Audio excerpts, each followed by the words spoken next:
ப்ராக்டிக்கலாக பேசுவோம். நிகழ்ச்சிக்கு எத்தனை மணிலேருந்து எத்தனை மணி வரைக்கும் அனுமதி கொடுத்துருந்தாங்க? மாலை 3 மணிலேருந்து 7 மணி வரைக்கும் சார். ரைட்டு. 3 மணிக்கு காவல்துறை அனுமதி கொடுத்துருக்கு நிகழ்ச்சிக்கு. நிகழ்ச்சிக்கு வர்றவங்களை வந்து கூடுங்கள் என்று நீங்கள் எத்தனை மணிக்கு வர சொல்ல வேண்டும்? 3 மணிக்கு. 12 மணிக்கு அந்த இடத்திற்கு விஜய் வருகிறார் என்று தாவேக சார்பாக அஃபிஷியலாக அனௌன்ஸ்மெண்ட் வருவதன் பொருள் என்ன?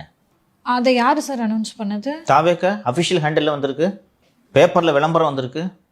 இதை காவல்துறை எடுத்து கொடுத்துட்டாங்க. அங்கே கரூர் எஸ்பி ஜோஸ் தங்க எடுத்து கொடுத்துட்டார். நான் மட்டும் ஜெயிலுக்கு போகிறேன், தாங்க இவனையும் பிடிக்கும் அப்படின்ட்டு ஊற்றி கொடுத்துட்டார். எதுக்கு 12 மணி போட்டிங்க? மதிய இடங்கிட்ட கேட்டிருக்காங்க, ஏப்பா எதுக்குப்பா இது யார் விளம்பரம் கொடுத்ததுன்னு புஷிகிட்ட கேட்டிருந்தா இந்த வந்தான் இது போட்டு கொடுத்துரு. அவர் கோர்ட்லேயே அப்படிதான் சொன்னார். மதிய இடங்கிட்ட கேட்ட உடனே நான் யார் கடைசியில் இந்த 12 மணின்றது யார் ஃபிக்ஸ் பண்ணுதுன்னு யாரும் பொறுப்பேற்றுக்க மாட்டேங்கிறாங்க. யாருமே ஏற்றுக்கலாம். இந்த விஜய் தலையில் தான் கட்டணும். அதை ஏன் விஜய் தலையில் கட்டணும் சொல்லுங்கள்? அவர் தானே தலைமை. அது மட்டும் அல்லாமல் இதுக்கு முன்னாடி 5 கூட்டம் நடத்திருக்கீங்க. 5 கூட்டத்துக்கும் குழந்தைங்களை தூக்கிட்டு வந்தாங்களா? இந்த மதுரை மாநாட்டில் அவ்வளோ தூரம் சொல்லியும் மொட்டைவையில் குழந்தைங்க தூக்கிட்டு வந்தாங்களா? கரூர் சம்பவம் நடந்த பிறகு ஜேபிஆர் கல்லூரியில் நடந்த நிகழ்ச்சியில் குழந்தைகளோடு வந்தவர்களை திருப்பி அனுப்பினீர்களே, இது போல் அதற்கு முன்பு நடந்த ஏதாவது ஒரு கூட்டத்தில் திருப்பி அனுப்பியிருக்கிறீர்களா?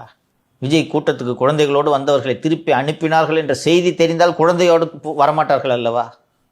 அதோட நோக்கம் என்ன? அப்போ கூட்டம் அதிக அளவில் சேர வேண்டும். இன்னொன்று, காலையிலேருந்து அங்கே எல்லா சேனலும் லைவ் போட்டுக்கிட்டு இருந்துச்சு. அங்கே இவ்வளோ கூட்டம் மொட்டை வெயிலில் நிற்கிதுன்றது உங்களுக்கு தெரியுமா தெரியாதா? நீங்களும் அந்த டிவி பார்த்துட்டு தானே இருந்தீங்க. இப்போ இந்த கேள்விகளை எல்லாம் சிபிஐ எழுப்புமா எழுப்பாதா சொல்லுங்கள்? இதுக்கு விஜய் பதில் சொல்ல வேண்டுமா வேண்டாமா?